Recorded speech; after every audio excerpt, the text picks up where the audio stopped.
আসসালামু আলাইকুম। আমন্ত্রণ চ্যানেল সংবাদের সঙ্গে আছি হৃদয় হোসেন। বিস্তারিত সংবাদের শুরুতেই জানিয়ে দিচ্ছি সুপারফেস্ট ফর্টিফাইড সয়াবিন তেল সংবাদ শিরোনামগুলো। গুম খুনের অভিযোগ স্বীকার করে ক্ষমা চেয়েছে র্যাব। মহাপরিচালক বললেন, বিলুপ্তির বিষয়ে সরকারের সিদ্ধান্তই চূড়ান্ত। গ্রেফতারি পরোয়ানার পর আসামি পালানোর ব্যাখ্যা 7 দিনের মধ্যে দিতে ট্রাইব্যুনালের নির্দেশ। গণহত্যার অভিযোগ তদন্তে ধীর গতিতে অসন্তোষ। বরেণ্য সঙ্গীত শিল্পী পাপিয়া সারোয়ার মারা গেছেন। 21 পদকপ্রাপ্ত গুণী ব্যক্তিত্বের চিরবিদায় সাংস্কৃতিক অঙ্গনে শোক। মৌ চাষে আধুনিক প্রযুক্তির ব্যবহার বদলে দিয়েছে উত্তরবঙ্গের চাষিদের জীবন। আর্থিক লাভের পাশাপাশি কর্মসংস্থানের সুযোগ। এবং ওয়েস্ট ইন্ডিজের বিপক্ষে বাংলাদেশের তৃতীয় ও শেষ ওয়ানডে সন্ধ্যায় সিরিজ হারলেও জয় দিয়ে শেষ করার পরিকল্পনা টাইগাররা। সংবাদ শিরোনামগুলো জানাছিলাম। এখনকার সংবাদ আয়োজন একই সঙ্গে চ্যানেল ইউটিউব চ্যানেল এবং চ্যানেলের ওটিটি প্ল্যাটফর্ম স্ক্রিনে লাইভ স্ট্রিম হচ্ছে। র্যাবের আয়নাঘর ছিল স্বীকার করে বাহিনীর মহাপরিচালক বলেছেন, গুম কমিশনের তদন্তের স্বার্থে তা এখনো অবিকৃত অবস্থায় আছে। র্যাবের বিরুদ্ধে গুম খুন অপহরণের অভিযোগ স্বীকার করে ভুক্তভোগী ও দেশবাসীর কাছে ক্ষমা চেয়েছেন র্যাবের মহাপরিচালক। সকালে কারওয়ানবাজারের র্যাব মিডিয়া সেন্টারের সমসাময়িক বিষয় নিয়ে মতবিনিময় সভায় সংস্থাটি বিলুপ্তির বিষয়ে সরকারের সিদ্ধান্তই চূড়ান্ত বলে উল্লেখ করেন র্যাবের মহাপরিচালক AKM শহীদুর রহমান। শহীদুল্লাহ রাজুর রিপোর্ট। মানবাধিকার লঙ্ঘন ও বিচার বহির্ভূত হত্যাকাণ্ডের অভিযোগ তুলে পুলিশ সংস্কার কমিশনের কাছে র্যাব বিলুপ্তির সুপারিশ করেছে বিএনপি। এমন প্রেক্ষাপটে সমসাময়িক বিষয় ও সাম্প্রতিক কার্যক্রম নিয়ে সংবাদ সম্মেলনে র্যাব মহাপরিচালক AKM শহীদুর রহমান বলেন, কোন সংস্থা বিলুপ্তির ব্যাপারে চূড়ান্ত সিদ্ধান্ত নেওয়ার এখতিয়ার সরকারের। র্যাব বিলুপ্তির বিষয়ে আমি র্যাবে কর্মরত আছি। আমরা যতদিন দায়িত্ব পালন করব, র্যাবের আমাদের যে দায়িত্ব, সেই দায়িত্ব আমরা নিষ্ঠার সঙ্গে আন্তরিকতার সঙ্গে পালন করব এবং এই ব্যাপারে সরকার যে সিদ্ধান্ত গ্রহণ করবে সেটাই শিরোধার্য। সরকারের সিদ্ধান্তের অপেক্ষায় আমরা থাকব। সংবাদ সম্মেলনে প্রথমবারের মতো র্যাবের বিরুদ্ধে গুম খুন ও অপহরণের অভিযোগ স্বীকার করেন বাহিনীর প্রধান। র্যাবের বিরুদ্ধে বেশ কিছু অভিযোগ আছে, গুম খুন, তারপরে আপনার অপহরণ, এই ধরনের বেশ কিছু অভিযোগ আমাদের প্রতি আছে। তা আমি আপনাদের মাধ্যমে দেশবাসীকে জানাতে চাই যে র্যাব সৃষ্টির পর আজ পর্যন্ত যে সমস্ত জনগণের যারা র্যাব দ্বারা নির্যাতিত বা অত্যাচারিত হয়েছেন তাদের কাছে, এবং যারা হত্যাকাণ্ডের শিকার হয়েছেন, যেমন নারায়ণগঞ্জের 7 খুন সহ যারা র্যাব কর্তৃক হত্যাকাণ্ডের শিকার হয়েছেন তাদের পরিবারের কাছে আমরা দুঃখ প্রকাশ করি এবং ক্ষমা প্রার্থনা করি, এবং পাশাপাশি এই সমস্ত ঘটনার সুষ্ঠু তদন্তের মাধ্যমে এর বিচার যাতে হয় সেটা আমরা প্রত্যাশা করি। র্যাবের আয়নাঘরের কথাও স্বীকার করেন মহাপরিচালক। জানান, এ পর্যন্ত 58 কর্মকর্তা সহ 4000-এর বেশি র্যাব সদস্যকে শাস্তির আওতায় আনা হয়েছে। র্যাবে যে আয়নাঘরের যে বিষয়টা এসেছে সেটা আপনার এটা তো ছিল, আছে, এবং কমিশন আমাদেরকে নির্দেশ দিয়েছেন যে যা অবস্থায় আছে ওই অবস্থায় রাখার জন্য। কোথাও এখন কোনো রকম যেন কোনো পরিবর্তন না করা হয়, অ্যাকর্ডিংলি আমরা ঠিক ওইভাবেই রেখেছি যা যেভাবে ছিল অতীতে। প্রতিষ্ঠা শুরু থেকে জঙ্গি অভিযান গ্রেপ্তার নিয়ে র্যাব কোনো নাটক সাজিয়েছিল কিনা এমন প্রশ্নে মহাপরিচালক বলেন, এসব অভিযোগ ভিত্তিহীন। Shahidullah Raju, channel I, Dhaka. জুলাই আগস্টে গণহত্যা ও ইন্টারনেট সেবা বন্ধ করে গণহত্যার ঘটনা গোপন করার অভিযোগে সাবেক তথ্য প্রযুক্তি প্রতিমন্ত্রী জুনায়েদ আহমেদ পলককে 18 ডিসেম্বর জিজ্ঞাসাবাদের জন্য তদন্ত সংস্থাকে অনুমতি দিয়েছেন আন্তর্জাতিক অপরাধ ট্রাইব্যুনাল। একই সাথে যাত্রাবাড়ী থানার সাবেক ওসি আবুল হাসানকে 15 ডিসেম্বর তদন্ত সংস্থায় জিজ্ঞাসাবাদের জন্য অনুমতি দিয়েছেন আদালত। প্রসিকিউশনের মাধ্যমে তদন্ত সংস্থার আবেদনের পরিপ্রেক্ষিতে ওই আদেশ দেন চেয়ারম্যান সহ 3 বিচারকের ট্রাইব্যুনাল। এ সময় জুলাই আগস্ট গণহত্যার তদন্তের অগ্রগতি ঠিকমতো অবহিত করতে না পারায় তদন্ত সংস্থার প্রতি অসন্তোষ প্রকাশ করেন আদালত। আরেক আবেদনে গ্রেফতারি পরোয়ানা জারির পরও অনেক আসামি পালিয়ে যাওয়ার ঘটনায় 7 দিনের মধ্যে ব্যাখ্যা দিতে আইনশৃঙ্খলা বাহিনীকে নির্দেশ দেন ট্রাইব্যুনাল। জুলাই আগস্টে ছাত্র জনতার উপরে সংগঠিত যে গণহত্যা, মানবতাবিরোধী অপরাধ, সেগুলোর পরিকল্পনা বাস্তবায়নের ব্যাপারে সরাসরি দায়িত্বপ্রাপ্ত ছিলেন এবং এটার সুপিরিয়র রেসপন্সিবিলিটি যার উপরে বর্তায় সেই সাবেক প্রধানমন্ত্রীর সাথে এই জুনায়েদ আহমদ পলকের ঘনিষ্ঠ সম্পর্ক ছিল এবং এই সব পরিকল্পনার ব্যাপারে তিনি জানতেন। বিএনপি নেতারা বলেছেন, ভারতের আগ্রাসনের বিরুদ্ধে সবাইকে রুখে দাঁড়াতে হবে। নয়াপল্টনে কেন্দ্রীয় কার্যালয়ে কৃষক দলের শীত বস্ত্র বিতরণ কর্মসূচিতে প্রধান অতিথি ছিলেন বিএনপি স্থায়ী কমিটির সদস্য নজরুল ইসলাম খান। জাতীয় প্রেসক্লাবে মুক্তিযোদ্ধা দলের আলোচনা বক্তব্য রাখেন স্থায়ী কমিটির আরেক সদস্য অবসরপ্রাপ্ত মেজর হাফিজ উদ্দিন আহমেদ। তারা বলেন, দেশের স্বার্থে সবাইকে ঐক্যবদ্ধ হতে হবে।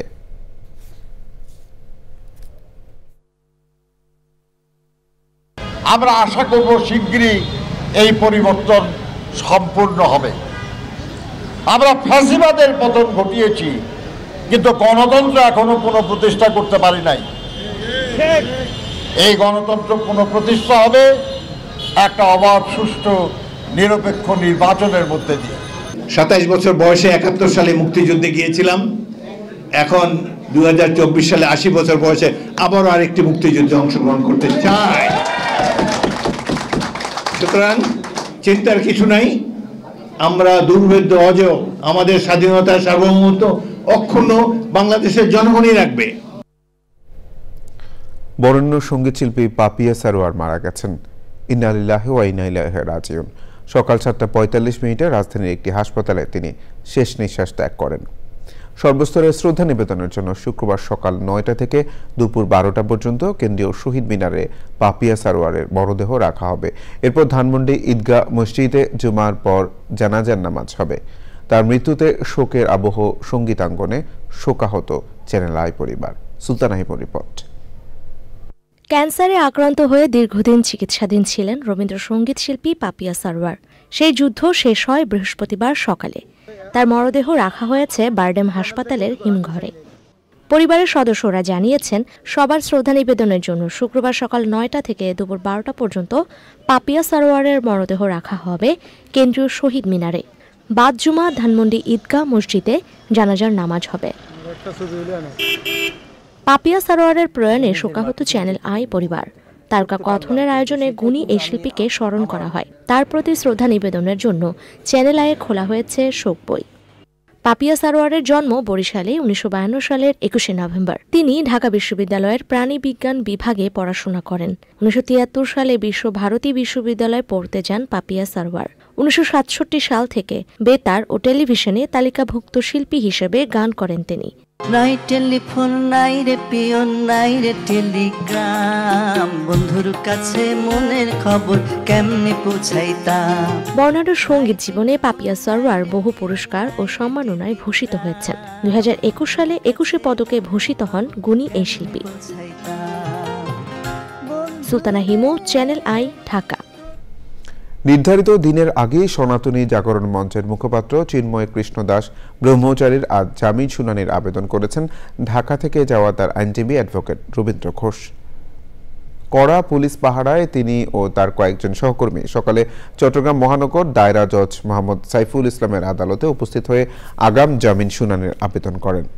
সে সময় বিচারক আবেদন গ্রহণ করে আইনজীবীকে চট্টগ্রাম বারের ওকালতনামা দাখিল করতে বলেন।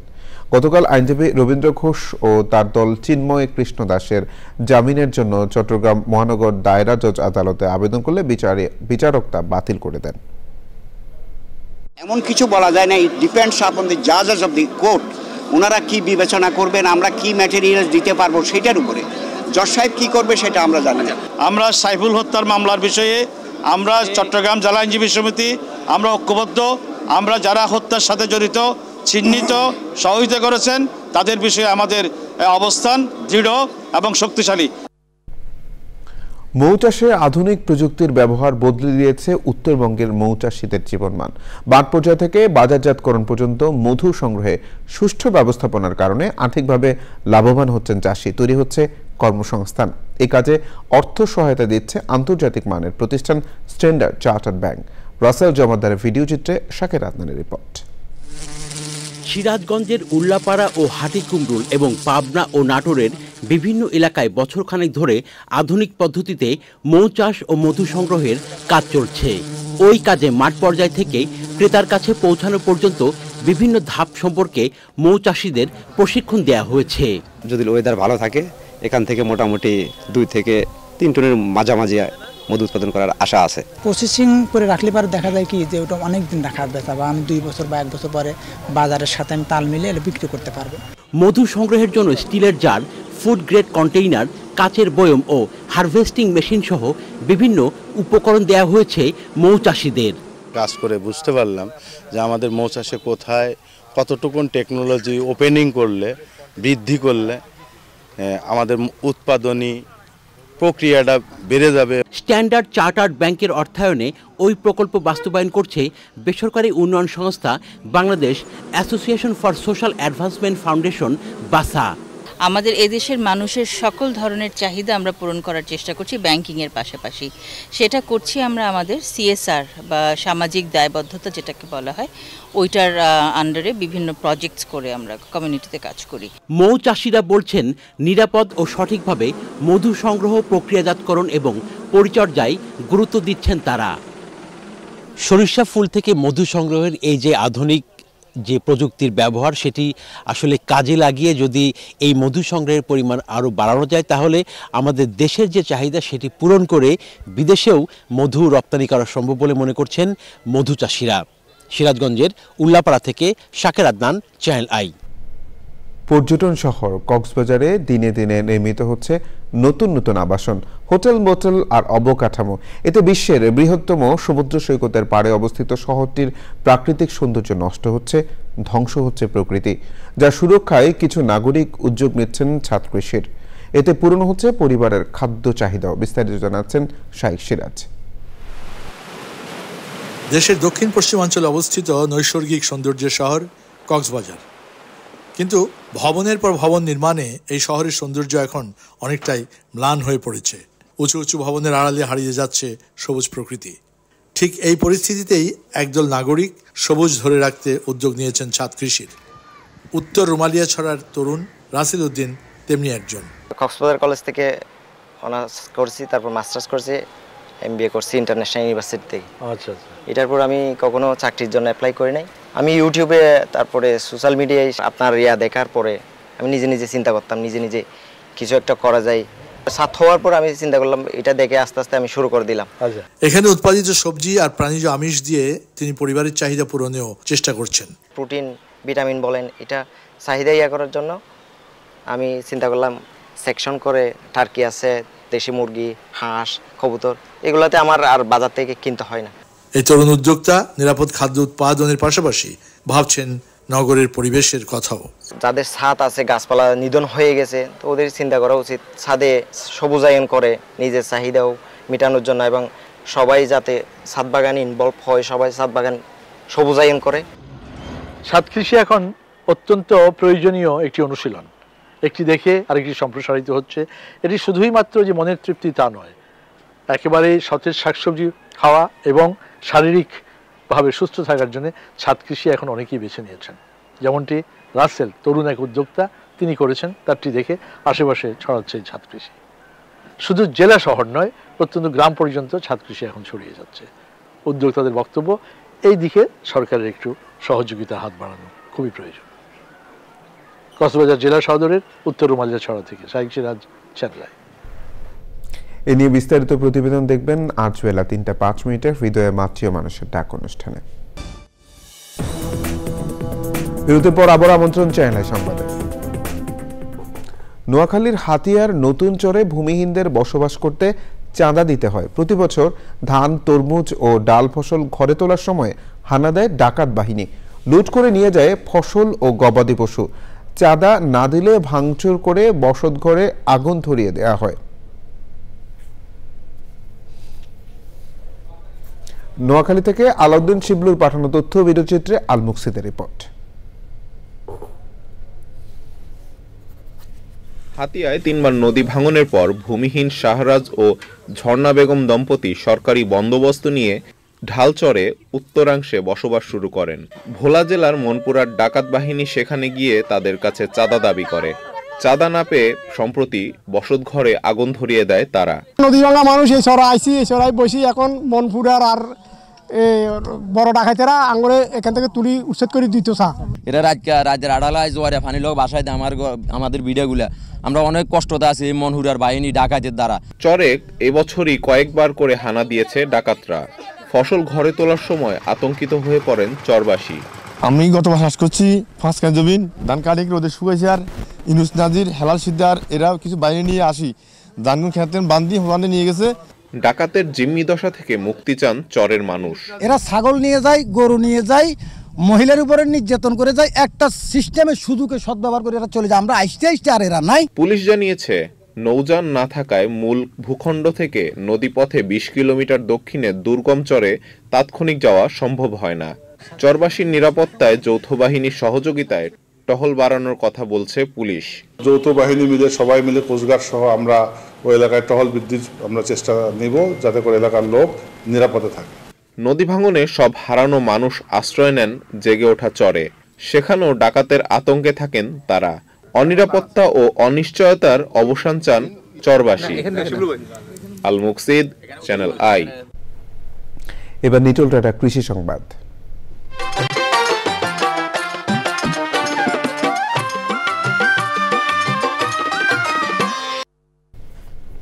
শখের বসে নিজ কর্মস্থলের ভবনের ছাদে আখের পর এবার ধান চাষ করে আলোড়ন তুলেছেন Barishal institute of nuclear medicine and applied সায়েন্সের পরিচালক ডাক্তার নাফিসা জাহান।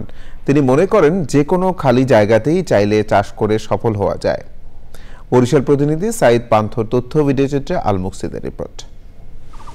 চিকিৎসা বিজ্ঞান নিয়ে গবেষণা করার প্রতিষ্ঠানের ছাদে শখের বসে প্লাস্টিকের বোতলে কালিজিরা জাতের চিনিগুড়া ধানের পরীক্ষামূলক চাষ করেন ডাক্তার নাফিসা জাহান। প্রথমবারই সাফল্য পান তিনি। প্ল্যান করে বা উদ্দেশ্য করে কিছু করা হয়নি। আমি গাছ ভালোবাসি। আমার যিনি মালি আছেন, আমার অফিসের স্টাফরা সবাই গাছ ভালোবাসেন। আমাদের নিচে বাগান আছে, ছাদেও ড্রাগন বাগান ছিল শুরুতে। তো এবার নিচে কাজের কারণে আমরা নিচের বাগানটা নিয়ে কাজ করতে পারিনি। হয় কি না দেখাটা মূল উদ্দেশ্য ছিল, সব করেই করা। এই থেকেই তো পরবর্তীতে দেখা গেল আল্লাহর রহমতে বেশ ভালোই ফলন হয়েছে। একই ছাদে এই ধরনের ধানের পাশাপাশি রয়েছে ড্রাগন ফল ও দেশি জাতের আখসহ বিভিন্ন ফলজ ও ঔষধি গাছ। সবজির ফলনও রয়েছে। তো এই প্রথম আমি দেখলাম যে ছাদে ধান চাষ করা সম্ভব, আর তাও আমাদের পোলাওর জন্য, সুস্বাদু পোলাওর জন্য কালিজিরা নামক একটি ধান এখানে চাষ করা হয়েছে। এই প্রথম ধানের চাষ হয়েছে। এখন আসলে ধানের চাষটা সম্ভব সেটাই কিন্তু পরীক্ষামূলকভাবে সেটা কিন্তু বোঝা গেল, এবং এটা কিন্তু আমাদের অর্থনীতিতে নতুন মাত্রা আনতে পারে। ৩,৫০০ টাকার মতন খরচ হয়েছে, যেটা এবছর আবার হবে না। আর ঔষধ পানি তেমন একটা লাগে নাই আমার। 2বার আমি ঔষধ দিছি আর আপনার একবার স্প্রে করে দিছি। ডাক্তার নাফিসা মনে করেন খাদ্য সংকট মোকাবিলায় শুধু ছাদ নয়, যে কোনো খালি জায়গায় চাইলে এমন বাগান করে খাদ্য চাহিদা মেটানো সম্ভব। আল মুকসিদ, চ্যানেল আই। প্রকৃতি সংবাদ।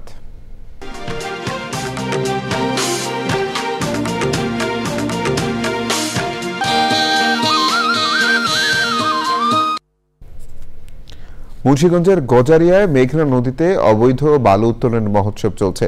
আইনের তোয়াক্কা না করেই রাতের আধারে বালু তুলেছেন প্রভাবশালীরা। এতে নদী ভাঙনের কবলে পড়েছে কয়েকটি গ্রাম। সব হারিয়ে নিঃস্ব মানুষের তালিকা যেমন দীর্ঘ হচ্ছে, তেমনি বিপর্যয় ঘটছে পরিবেশ প্রতিবেশে। মুন্সিগঞ্জ প্রতিনিধি রাসেল মাহমুদের রিপোর্ট। রাত হলেই মেঘনা নদীতে শুরু হয় বালু খেকোদের অপতৎপরতা। ভূতাত্ত্বিক জরিপ, ম্যাপিং কিংবা নিয়ম নীতির তোয়াক্কা না করেই চলে বালু উত্তোলন। এতে তলদেশ দেবে তীব্র ভাঙ্গনে নদী পাড়ের বাসিন্দাদের জীবনে নেমে এসেছে চরম দুর্ভোগ। ভাঙ্গন আতঙ্কে দিন পার করছেন চর কালীপুরা, মল্লিকের চর ও ষোলোয়ানি গ্রাম সহ আশপাশের হাজারো মানুষ। নদী এরকম ভাবে ভাঙতেছে, পলটে পলটে ভাঙ্গা পড়তেছে, প্রায় আমাদের গ্রামের কাছাকাছি চলে আসছে। চারিদিক দিয়ে কাটতেছে আমাদের এলাকায়, মানে চতুর্দিকে গাইটা এই এলাকা মানে বিনষ্ট। ভুক্তভোগীদের অভিযোগ, মাথা গোজার শেষ অবলম্বন রক্ষার প্রতিবাদ করলেই মিলছে প্রাণনাশের হুমকি। কইলে কথা মানে না, ইয়ালে বন্দুক লই ইয়ালে গুলি করে। এর নয়ন পিয়াস, তারপর মল্লিকের চরের হচ্ছে আপনার জসিম ব্যাপারী, রতন ব্যাপারী, রতন দেওয়ান, আক্তার ব্যাপারী, ফারুক দেওয়ান। তোমার কাটতে তোমার এরপর আমাকে বললি গুলি করে আর মাছ দূর করছে আমরা ফাতরাই আমরা এগুলো বের পাই না আমরা এই অস্ত্র দিয়ে লিয়া করে আমরা এগুলো বের পাই না এর দান্দা কে কইতে দেব অবৈধ বালু উত্তোলনের সাথে সংশ্লিষ্টতা অস্বীকার করে নিয়ম মেনে বালু উত্তোলনের দাবি করেছে ইজারাদাররা। লোকাল প্রশাসন, কোস্টগার্ড এবং বিভিন্ন জায়গায় আমরা এটার অ্যাপ্লিকেশন দিয়েছি যে আমাদের পাশে অবৈধ মহল চলে, কিন্তু অবৈধ মহল রাত 8টার পরে থেকে 7টার পরে থেকে সারা রাত চলবে এবং তারা বালু উত্তোলন করে। এক্ষেত্রে প্রশাসন কোনোভাবেই তাদের কোনো এই উত্তোলনে কোনো বাধা প্রদান করে না। বালু খেকোদের বিরুদ্ধে যৌথ বাহিনীর সহায়তায় নিয়মিত অভিযান চলছে বলে জানিয়েছেন উপজেলা সহকারী কমিশনার। সন্ধ্যা থেকে ভোর 6টা পর্যন্ত অভিযান করে 2টি বাল্কহেড ড্রেজার, একটি বালু বহনকারী বাল্কহেড জব্দ করি, সেই সাথে 5 জনকে হাতে নাতে ধরি এবং তাদেরকে মোবাইল কোর্টের আওতাধীন 1 মাস করে সশ্রম কারাদণ্ড দেওয়া হয়। ভাঙন রোধে জরুরি পদক্ষেপের পাশাপাশি অভিযুক্তদের বিরুদ্ধে দ্রুত ব্যবস্থা নেওয়ার দাবি জানিয়েছেন মেঘনাপাড়ের মানুষ। মুন্সিগঞ্জ থেকে রাসেল মাহমুদ, চ্যানেল আই। এবার অন্যান্য সংবাদ। বিগত 15 বছর উন্নয়নের নামে যে তামাশা চলেছে, নতুন বাংলাদেশ সেই পথে হাঁটছে না বলে জানালেন নির্মাতা ও সংস্কৃতি উপদেষ্টা মুস্তফা সরওয়ার ফারুকী। পলিটিক্যাল স্যাটায়ার ধর্মী চলচ্চিত্র 840 প্রিমিয়ারে একথা বলেন তিনি। অভিনেত্রী নুসরাত ইমরোজ তিশা ও ইমপ্রেস টেলিফিল্ম প্রযোজিত চলচ্চিত্রটির প্রিমিয়ার আয়োজনে ছিলেন তথ্য উপদেষ্টা, ক্রীড়া উপদেষ্টা সহ বিশিষ্টজনরা। সুলতান আহিমুর রিপোর্ট। ব্যবহার করতে জানে না, তারা নির্ধারণ করে এই শহরের কে মেয়র হবে। 2007 সালে তত্ত্বাবধায়ক সরকারের সময়ে পলিটিক্যাল স্যাটায়ার ধর্মী তুমুল জনপ্রিয় নাটক ছিল 420। সেই নাটকের ধারাবাহিকতায় 17 বছর পর নতুন রূপে ফিরছে এর সিকুয়েল, তবে এবার নাটক রূপে নয়, চলচ্চিত্র রূপে। মুক্তির অপেক্ষায় জনপ্রিয় নির্মাতা মুস্তফা সরওয়ার ফারুকীর চলচ্চিত্র 840। আমি কখনো ভোট চাই না, তো ফকিরের কাছে, তো আপনার কাছে না। তোকে কোয়ার্টারে কারেন্টের লাইন কে দিছে? আপনি দিয়েছেন। সন্ধ্যায় স্টার সিনেপ্লেক্সের মহাখালী শাখায় অনুষ্ঠিত হয় চলচ্চিত্রটির প্রিমিয়ার। ছিলেন তথ্য উপদেষ্টা, ক্রীড়া উপদেষ্টা সহ বিভিন্ন রাজনৈতিক দলের নেতারা। তারা বলেন, দেশের মানুষের মনস্তত্ত্ব পরিবর্তনে সংস্কৃতির বিকাশ জরুরি। আশা করি 840ও 420-এর মতোই সবার মধ্যে সাড়া জাগাবে। আমাদের যেরকম একটা আপরাইজিং হয়েছে, আমাদের এরকম মনোজগতেও সাংস্কৃতিক জগতেও আরো আপরাইজিং প্রয়োজন আসলে। সিনেমাটি প্রযোজনা করেছেন অভিনেত্রী নুসরাত ইমরোজ তিশা ও ইমপ্রেস টেলিফিল্ম। আয়োজনে নির্মাতা ও সংস্কৃতি উপদেষ্টা মুস্তফা সরওয়ার ফারুকী কথা বলেন বিগত সরকারের কর্মকাণ্ড নিয়েও। বাংলাদেশে গণতন্ত্রের নামে, দেশ পরিচালনার নামে এত তামাশা হয়, রাজনীতির নামে এত তামাশা হয়, ফলে এটা তো স্যাটারের খুবই উর্বর ভূমি হওয়ার কথা। আমরা অলরেডি কথা বলছি, আমরা চেষ্টা করছি যত তাড়াতাড়ি সম্ভব দেশের বাইরেও এটা দেখানোর। এবং 13 ডিসেম্বর সারা দেশের 20টির বেশি প্রেক্ষাগৃহে মুক্তি পেতে যাচ্ছে চলচ্চিত্র 840। Sultana Himu, channel I, Dhaka. সংবাদ শেষ করব সবশেষে সুপারফেস্ট ফর্টিফাইড সয়াবিন তেল। সংবাদ শিরোনামগুলো জানিয়ে দিচ্ছি আরো একবার।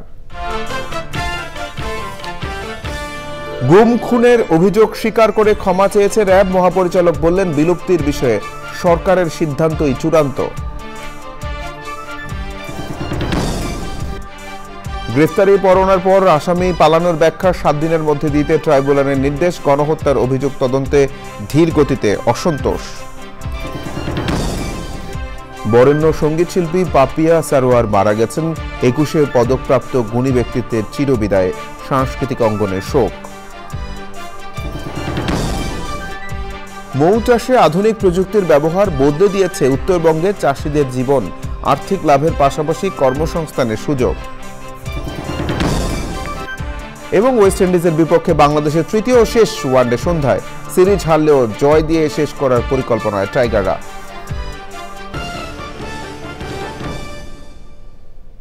চ্যানেল আই সর্বশেষ সংবাদ জানতে ভিজিট করুন চ্যানেল আই অনলাইন.com-এ। যুক্ত থাকুন আমাদের সোশ্যাল মিডিয়া প্ল্যাটফর্মগুলোর সাথে। ধন্যবাদ সবাইকে।